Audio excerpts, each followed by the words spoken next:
Yemen രാജ്യത്തെ ഹൂതീസ് പാശ്ചാത്യ രാജ്യങ്ങൾക്കും അതുപോലെ തന്നെ അമേരിക്കൻ അനുകൂല രാജ്യങ്ങൾക്കും ഒരു നൈറ്റ് മെയറായി മാറിയിരിക്കുന്നു എന്ന് പറയാം. ഈ ഹൂതീസിന് സഹായം ചെയ്യുന്നത് ആരെ എന്ന ചോദ്യത്തിന് ഉത്തരം നിരവധി മാധ്യമങ്ങൾ പുറത്തുവിട്ടിട്ടുണ്ട്. ഇറാൻ ആണെന്ന്. ഇറാൻ ഹൂതീസിന് വലിയ രീതിയിൽ സഹായം ചെയ്യുന്നു എന്നത് അറിയാം. എന്ത് തരത്തിലുള്ള സഹായമായിരിക്കും ഹൂതീസിന് വേണ്ടി ഇറാൻ ചെയ്യുന്നത്? യമൻ രാജ്യത്തെ 2013-2014 കാലഘട്ടത്തിൽ ഹൂതീസിന്റെ കൺട്രോളിൽ കൊണ്ടുവന്നപ്പോൾ അവിടെ ഉണ്ടായിരുന്ന ആയുധങ്ങൾ ആരുടേതായിരുന്നു? റഷ്യക്കെതിരെ നിരവധി സാമ്പത്തിക ഉപരോധം ഏർപ്പെടുത്തിയിട്ടുണ്ട്.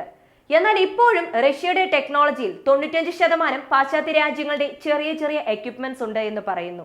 അതിന്റെ കാരണം എന്തായിരിക്കും? ഇത് സത്യമാണോ? 2025 മൂന്നാം ലോക മഹായുദ്ധം വരാൻ സാധ്യതയുണ്ട് എന്ന ഒരു റിപ്പോർട്ട് ജർമ്മനിയിൽ നിന്നും ലീക്കായിട്ടുണ്ടായിരുന്നു. ഇതിന്റെ കാരണം എന്തായിരിക്കും? ഇങ്ങനെ പല ചോദ്യങ്ങളുടെ ഉത്തരമാണ് ഈ ഒരു വീഡിയോ. വോയിസ് ഓഫ് വിക്കിയിലേക്ക് എല്ലാവർക്കും സ്വാഗതം. ഡിഫൻസ് ഓറിയന്റഡ് ആയിരിക്കുന്ന രാജ്യങ്ങൾ. നമ്മൾ എന്തൊക്കെ വിചാരിച്ചാലും രണ്ടാം ലോക മഹായുദ്ധത്തിന് ശേഷം അമേരിക്കയെ സൂപ്പർ പവർ രാജ്യമായി ഇപ്പോഴും നിലനിൽക്കുന്നതിന്റെ പ്രധാന കാരണം അവരുടെ മിലിറ്ററി സെക്ടറാണ്, അവരുടെ പ്രൊമിസസും അതുപോലെ തന്നെ അവരുടെ ലേറ്റസ്റ്റ് ടെക്നോളജിയുമാണ്. അതേപോലെ ഇത്രയും നാൾ അമേരിക്കയുടെ ശത്രുവായിരിക്കുന്ന റഷ്യ അമേരിക്കയുടെ ശത്രുവായിരിക്കുന്നതിന്റെ പ്രധാന കാരണം തന്നെ റഷ്യയുടെ ടെക്നോളജിയും അതുപോലെ തന്നെ റഷ്യയുടെ ഡിഫൻസ് സെക്ടറുമാണ്. Saudi Arabia, United Arab Emirates ഒക്കെ സൈനികത്തിൽ അത്ര വലിയ പരിചയമൊന്നും ഇല്ലാത്തത് കൊണ്ട് തന്നെ അമേരിക്കയുടെ സൈനികരെ കടം വാങ്ങിയിട്ടുണ്ടായിരുന്നു. എന്നാൽ ഇപ്പോൾ ഇവരുടെയൊക്കെ ഡിഫൻസ് സെക്ടർ എങ്ങനെയാണ് ഉള്ളത് എന്ന് ചോദിക്കുകയാണെങ്കിൽ അടിപൊളിയായി മുന്നോട്ട് പോവുകയാണ്. നിരവധി ഡിഫൻസ് സ്ഥാപനങ്ങൾ വരെ ഈ യുണൈറ്റഡ് അറബ് എമിറേറ്റ്സും സൗദി അറേബ്യയും കൂടി സ്റ്റാർട്ട് ചെയ്ത് കഴിഞ്ഞു. അവിടെ ജോലി ചെയ്യുന്നവരെല്ലാം ബൾഗേറിയ, ഉക്രൈൻ, ബെലറസ് എന്നീ രാജ്യങ്ങളിൽ നിന്നും വന്നവരാണ്. ഇവരെല്ലാം എക്സ്പേർട്സ് ആണെന്ന് തന്നെ പറയാം. ലോകം മാറിക്കൊണ്ടിരിക്കുന്നു എന്നത് റിയലൈസ് ചെയ്യാൻ വേണ്ടിയാണ് ഈ ഒരു ചെറിയ കാര്യം ഇവിടെ പറഞ്ഞത്. അടുത്തതായി നമ്മൾ നോക്കാൻ പോകുന്നത് ഇറാനും പാകിസ്ഥാനും തമ്മിലുള്ള പ്രശ്നം നമുക്കിപ്പോൾ ക്ലിയർ ആയി അറിയാം. ഇറാൻ പാകിസ്ഥാനിൽ ആക്രമണം നടത്തി. പാകിസ്ഥാൻ ഒരു റിട്ടാലിയേഷൻ അറ്റാക്ക് ഇറാനെതിരെയും ചെയ്തു. ഇന്ത്യ ഒരേ ഒരു കാര്യം മാത്രം പറഞ്ഞിട്ട് നിർത്തി. ഇറാനും പാകിസ്ഥാനും തമ്മിലുള്ള പ്രശ്നം ഞങ്ങൾക്കറിയാം, അവിടെയുള്ള ടെൻഷനും ഞങ്ങൾ കാണുന്നുണ്ട്. ഞങ്ങൾ ഒരു രാജ്യത്തിന് എപ്പോഴും സപ്പോർട്ടായിട്ടാണുള്ളത്. ആ ഒരു രാജ്യത്തിന് തീവ്രവാദ ഭീഷണി ഉണ്ടെങ്കിൽ തീർച്ചയായും ആ രാജ്യം അറ്റാക്ക് ചെയ്യാം. അതിന് എപ്പോഴും ഇന്ത്യ ആദരവായിട്ടായിരിക്കും ഉണ്ടാവുക എന്നത് മാത്രം പറഞ്ഞ് ഇന്ത്യ അതോടെ അവസാനിപ്പിച്ചു. ഇറാനെതിരെ പാകിസ്ഥാനിൽ തീവ്രവാദ ഭീഷണിയുണ്ട്. അതുകൊണ്ട് തന്നെ പാകിസ്ഥാനെതിരെ ഇറാന് ആക്രമണം നടത്താം. അതിന് ഇന്ത്യ സപ്പോർട്ടായിട്ടുണ്ടാകുമെന്നത് മാത്രമാണ് ഇന്ത്യയുടെ നിലപാട്. ഇറാൻ എന്താ അത്രയ്ക്കും വലിയ രാജ്യമാണോ എന്ന് ചോദിക്കുകയാണെങ്കിൽ തീർച്ചയായും അതെ. പാകിസ്ഥാനെ സംബന്ധിച്ച് നോക്കുകയാണെന്നുണ്ടെങ്കിൽ ഇറാൻ വലിയ രാജ്യം തന്നെയാണ്. ഇത് മാത്രമല്ല, ഇറാന്റെ പക്കലുള്ള എയർ ഡിഫൻസ് സിസ്റ്റം ഉണ്ടല്ലോ. യൂറോപ്പിൽ ഇപ്പൊ ഏകദേശം 27 രാജ്യങ്ങൾ ഉൾപ്പെട്ട യൂറോപ്പിൽ എത്രത്തോളം എയർ ഡിഫൻസ് സിസ്റ്റം ഉണ്ടോ അതിനേക്കാൾ കൂടുതലായി ഇറാന്റെ പക്കലുണ്ട്. 2014-2015 സന എന്ന യമൻ രാജ്യത്തെ തലസ്ഥാനം ഹൂതീസ് കൈവശപ്പെടുത്തുന്നു. ഹൂതീസ് അങ്ങനെ ഇതിന്റെ തലസ്ഥാനം കൈവശപ്പെടുത്തുന്ന സമയത്ത് ആരൊക്കെ യമനെ സഹായിച്ചിട്ടുണ്ടായിരുന്നോ, ആരൊക്കെ ആയുധങ്ങൾ കൊടുത്തിട്ടുണ്ടായിരുന്നോ, ഏതൊക്കെ ആയുധങ്ങൾ യമനിലുണ്ടായിരുന്നു, ഈ ആയുധങ്ങളെല്ലാം ഹൂതീസിന് ലഭിക്കുന്നു. ഇപ്പോൾ ലോകമെമ്പാടും ചർച്ച ചെയ്യപ്പെടുന്ന ഒരു പ്രധാന വിഷയമാണ് റെഡ് സീ ക്രൈസിസ്. ഈ റെഡ് സീ ക്രൈസിസിന് കാരണമായ പ്രധാന ഉപകരണം എന്താണെന്ന് ചോദിക്കുകയാണെങ്കിൽ ഹൂതീസിന്റെ പക്കലുള്ള ആന്റിഷിപ്പ് മിസൈലാണ്. ഒരു കപ്പലിനെ നശിപ്പിക്കുക എന്നത് നിസ്സാരമായ കാര്യമല്ല. ആ കപ്പലിന്റെ മൂവ്മെന്റ് ശ്രദ്ധിക്കണം, ആ കപ്പൽ എങ്ങോട്ടാണ് പോകുന്നത് എന്ന് ശ്രദ്ധിക്കണം.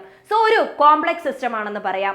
അതേപോലെ ഒരു കോംപ്ലക്സ് സിസ്റ്റം 2014-2015 സോവിയറ്റ് യൂണിയന്റെ ഓൾഡ് P-21, P-22 ഇത് RSSC എന്ന് പറയാം.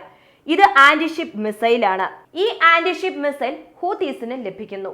അതേപോലെ ആന്റിഷിപ്പ് ഗൈഡഡ് ബുള്ളറ്റ് എന്ന C-801 ചൈനയുടെ പ്രൊഡക്ഷൻ എന്ന് പറയാം. ഇതും യമന്റെ തലസ്ഥാനത്ത് സ്റ്റോക്ക് പിൽസിൽ ഉണ്ടായിരുന്നു. ഇതും ഹൂതീസിന് ലഭിച്ചു. ഇതല്ലാതെ റുബീസ് B-21 അല്ലെങ്കിൽ B-22 എന്ന മിസൈലും ഹൂതീസിന് ലഭിച്ചിട്ടുണ്ടായിരുന്നു. പുതിയ പുതിയ മിസൈലുകൾ ഇറാന്റെ ടെക്നോളജിയിൽ നിന്നും അവരുടെ പക്കലുള്ള സ്റ്റോക്ക് പിൽസിൽ നിന്നും നിർമ്മിക്കാൻ ആരംഭിച്ചു. ഇറാന്റെ ടെക്നോളജി ലഭിക്കുന്നുണ്ട്. സ്റ്റോക്ക് പിൽസിൽ നിന്നും ഒറിജിനൽ വെപ്പൺസും വെച്ച് റിവേഴ്സ് എഞ്ചിനീയറിംഗ് ചെയ്യുന്നു. ഇറാൻ റിവേഴ്സ് എഞ്ചിനീയറിംഗ് ചെയ്യുന്നതിൽ എക്സ്പേർട്ട് ആണെന്ന് നമുക്ക് എല്ലാവർക്കും അറിയാം. ഇറാന്റെ സപ്പോർട്ടോടു കൂടി തന്നെ ഹൂതീസും റിവേഴ്സ് എഞ്ചിനീയറിംഗ് ചെയ്യുന്നു. റിവേഴ്സ് എഞ്ചിനീയറിംഗ് ചെയ്ത് ഹൂതീസിന് ആവശ്യമായ മിസൈൽ ഇവർ തന്നെ നിർമ്മിച്ചു. അങ്ങനെ ഹൂതീസിന്റെ പക്കൽ ക്വാഡ്സ് എന്നും അതുപോലെ സയ്യിദ് എന്ന 2 മിസൈലുകൾ ഉണ്ടായിരുന്നു. ഇത് രണ്ടും ആന്റിഷിപ്പ് മിസൈലാണ്. ഈ 2 ആന്റിഷിപ്പ് മിസൈലിന്റെയും റേഞ്ച് ഏകദേശം 800 കിലോമീറ്റർ ഉണ്ട്. സോ യമനിൽ നിന്നും റെഡ് സീയിലേക്ക് വിക്ഷേപിക്കുന്ന ആന്റിഷിപ്പ് മിസൈലുകളെല്ലാം ഹൈ റേഞ്ച് ആന്റിഷിപ്പ് മിസൈലുകളാണെന്ന് പറയുന്നതിന്റെ പ്രധാന കാരണം ഈ രണ്ട് മിസൈലുകളാണ്. ഇതിൽ ക്വാഡ്സും അതുപോലെ സൈദ് എന്ന ആന്റിഷിപ്പ് മിസൈലും രണ്ടും ഇറാൻ നിർമ്മിതമാണ്. ഒരു ഘട്ടം കഴിഞ്ഞപ്പോൾ ഇറാന്റെ ടെക്നോളജി യമൻ ഹൂതീസിലേക്ക് കൈമാറപ്പെടുന്നു. അടുത്തത് അസഫ് എന്ന ആന്റിഷിപ്പ് ബലിസ്റ്റിക് മിസൈലും ഇവരുടെ പക്കലുണ്ട്. ഇതിന്റെ റേഞ്ച് ഏകദേശം 500 കിലോമീറ്റർ ആണ്. ഇതിനെ ഇറാനിൽ വിളിക്കുന്ന പേരെന്താണെന്ന് ചോദിക്കുകയാണെങ്കിൽ ഫട്ട 313 എന്നാണ്. സോ ഫട്ട 313യെ യമൻ വിളിക്കുന്നത് അസഫ് എന്നും അതുപോലെ ടാങ്കിൽ എന്ന മറ്റൊരു മിസൈൽ ഉണ്ട്. ഇതിനെ ഇറാൻ വിളിക്കുന്നത് സൊഹൈർ എന്നുമാണ്. ഇതിന്റെയും റേഞ്ച് 500 കിലോമീറ്റർ ആണ്. സോ ഈ സൊഹൈർ അതുപോലെ തന്നെ ഫട്ട ഇത് രണ്ടും മറ്റൊരു പേരിൽ യമന്റെ പക്കലും ഹൂതീസിന്റെ പക്കലും ഉണ്ട്. ഇത് മാത്രമല്ലാതെ ഫലേഖ്, മയൂൺ, ബർ അൽ അഹ്മർ എന്നീ മിസൈലുകളും ഇവരുടെ പക്കലുണ്ട്. ഇതിന്റെ റേഞ്ചും ഏകദേശം 140 കിലോമീറ്റർ ആണ്. ഇതല്ലാതെ മോഹിത്, റുബൈസ്, അൽ മണ്ടബ് 1, അൽ മണ്ടബ് 2, ക്വാഡ്സ് Z0, സൈദ്, സെജിൽ ഇങ്ങനെയുള്ള മിസൈൽ സിസ്റ്റം എല്ലാം ഹൂതീസിന്റെ പക്കലുണ്ട്.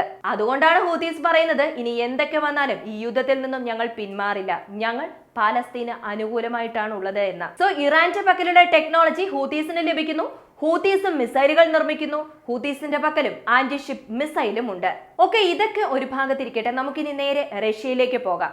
റഷ്യ എന്താണ് പറയുന്നതെന്ന് വെച്ചാൽ ഞങ്ങളുടെ നിലനിൽപ്പിന് വേണ്ടി ഞങ്ങൾ ഈ ഒരു ആക്രമണം നടത്തുന്നു എന്നതാണ്. ഇതിൽ എത്രത്തോളം സത്യമുണ്ട് എന്നത് 2024 നടക്കാൻ പോകുന്ന റഷ്യയെ ചുറ്റിവളയാൻ പോകുന്ന ആ ഒരു പദ്ധതി വരുമ്പോൾ മനസ്സിലാക്കാൻ പറ്റും. ആദ്യം നമ്മൾ അറിയേണ്ടത് ഡിഫൻഡർ ഓഫ് യൂറോപ്പ് 2024 എന്നതാണ്. ഈ ഡിഫൻഡർ ഓഫ് യൂറോപ്പ് 2024 എന്ന ഈ ഒരു പ്രവർത്തന പദ്ധതി നോർത്ത് അറ്റ്ലാന്റിക് അലയൻസ്, ഇത് നാറ്റോ എന്ന് പറയുന്ന 40 രാജ്യങ്ങൾ ഒന്നുചേരാൻ പോകുന്ന ഒരു യൂണിറ്റ്. ഇത് യൂറോപ്പിനെ രക്ഷപ്പെടുത്താനുള്ള ഒരു ഇവന്റ് അല്ല. ഇനി അഥവാ യൂറോപ്പിൽ ഒരു യുദ്ധം വന്നു കഴിഞ്ഞാൽ ഒരു സ്ഥലത്ത് നിന്നും മറ്റൊരു സ്ഥലത്തേക്ക് ഈ ലോജിസ്റ്റിക്സ് എങ്ങനെ പ്രവർത്തിക്കും, റഷ്യ അതിനെ എങ്ങനെ തരണം ചെയ്യും, ഇലക്ട്രോണിക് വാർഫെയർ സിസ്റ്റത്തിൽ നിന്നും എങ്ങനെ പുറത്തു വരാം, എങ്ങനെ രക്ഷപ്പെടാം, ഇതിന്റെ കംപ്ലീറ്റ് ആയിട്ടുള്ള ഒരു എക്സസൈസ് ആണ് ഇവിടെ ചെയ്യാൻ പോകുന്നത്. സോ ഈ ഒരു ഡ്രിൽ 2024 നടക്കാൻ പോകുന്നു.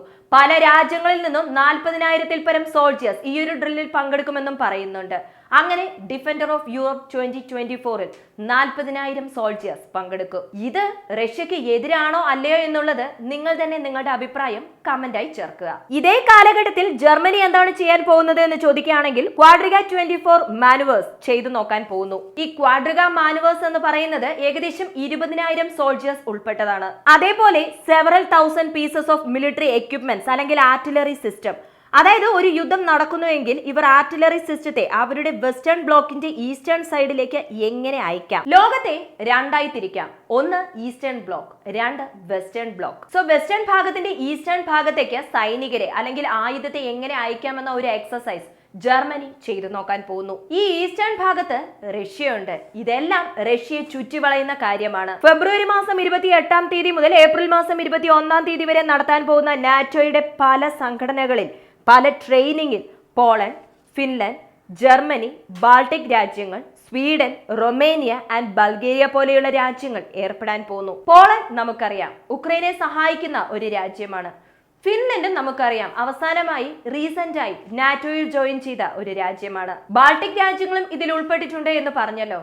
ഇതാണ് ഇവിടെ ഏറ്റവും വലിയ പ്രശ്നമാകാൻ പോകുന്നത്. 2024 ആരംഭിച്ച് 2025 അവസാനിക്കാൻ പോകുന്ന ഈ ഒരു പ്രശ്നം ഇത് വലിയൊരു യുദ്ധമായി മാറുമെന്നാണ് ജർമ്മനിയുടെ ലീക്ഡ് ഡോക്യുമെന്റിൽ പറഞ്ഞിട്ടുള്ളത്. സോ ഇപ്പോൾ ഡിഫൻഡർ യൂറോപ്പ് 2024, ക്വാഡ്രിയ 2024 മാനുവേഴ്സ് എന്നതും അടുത്തത് ജർമ്മനിയും ബാൾട്ടിക് രാജ്യങ്ങളും മാത്രം ചേർന്ന് സ്റ്റെൽത്ത് ആൻഡ് ഡിഫൻഡർ 24 എന്ന മറ്റൊരു ഡ്രിൽ ചെയ്യാൻ പോകുന്നു. ഈ സ്റ്റെൽത്ത് ആൻഡ് ഡിഫൻഡർ 2024-ൽ യുകെയും ബ്രിട്ടനും അവരുടെ സോൾജേഴ്സിനെ അയക്കുമെന്നും പറഞ്ഞിട്ടുണ്ട്. യുകെയും ബ്രിട്ടനും കൂടി ഏകദേശം 20,000 സോൾജേഴ്സിനെയാണ് അയക്കാൻ പോകുന്നത്.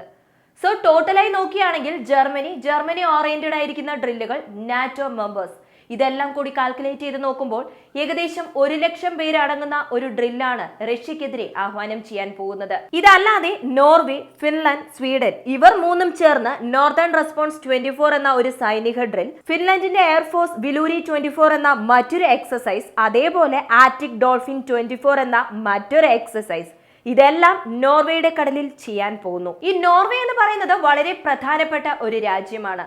ആർട്ടിക് റീജിയണിൽ റഷ്യക്കെതിരായ നാറ്റോയിൽ അംഗമായ ഒരേ ഒരു തുറുപ്പുചീട്ട്, നാറ്റോയുടെ ഒരു തുറുപ്പുചീട്ടാണ് ഈ നോർവേ. സോ ആർട്ടിക് റീജിയനിലും റഷ്യയെ ചുറ്റിവലയാനാണ് ഇങ്ങനെ ഒരു ട്രെയിനിങ് കൊടുക്കുന്നത്. സോ ഇപ്പോൾ ഡീറ്റെയിൽഡ് ആയിട്ടുള്ള ഒരു റിപ്പോർട്ട് ലഭിച്ചിട്ടുണ്ടാകും. ഹൂത്തീസ് ആരാണ്, അവരുടെ പക്കലുള്ള ആയുധങ്ങൾ എന്തൊക്കെയാണ്, ഇറാൻ ആര്, ഇറാന്റെ വെപ്പൺസ് എന്തൊക്കെയാണ്, അതുമാത്രമല്ല റഷ്യയെ ചുറ്റിവളയാൻ വേണ്ടി നാറ്റോ ഏതൊക്കെ രീതിയിൽ പ്രവർത്തിച്ചു കൊണ്ടിരിക്കുന്നു, ഇതെല്ലാം വ്യക്തമായി മനസ്സിലായി എന്ന് കരുതുന്നു.